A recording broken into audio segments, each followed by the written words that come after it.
আরও একটা ব্যস্ত দিন। সকালবেলা কর্তামশাই টিফিন বানিয়ে তাকে পাঠিয়ে দিলাম অফিসে। আমি বানাচ্ছি অল্প একটু মাটন।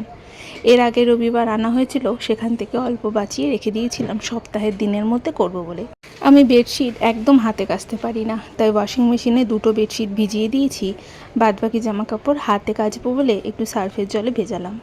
নিজের খাবারের জন্য তৈরি করলাম চা আর একটা রুটি। বাঁধাকপি ঘন্ট আর মিহিদানা দিয়ে নিজের খাওয়াটা সেরে বাদবাকি মাটনটার মধ্যে অল্প একটু ঘি দিয়ে নামিয়ে দিলাম। আমি মাটন হোক বা চিকেন হোক একটুকু গরম মশলা দেওয়া পছন্দ করি না। আমার মনে হয় গরম মশলা দিলে সব মাংসেরই স্বাদটা নষ্ট হয়ে যায়। অনেক জামাকাপড় ছিল, সেগুলো কেচে নিজে স্নান করে রেডি হয়ে বসলাম খেতে। কর্তামশাই বাড়ি আসার পরে আমরা বেরিয়ে গেলাম জংশনের জন্য। আমরা 3জন মিলে বেশ খানিকক্ষণ গল্পগুজব করে একটু চা আর ক্রিম বিস্কুট খেয়ে রাতে ঢুকলাম বাড়িতে।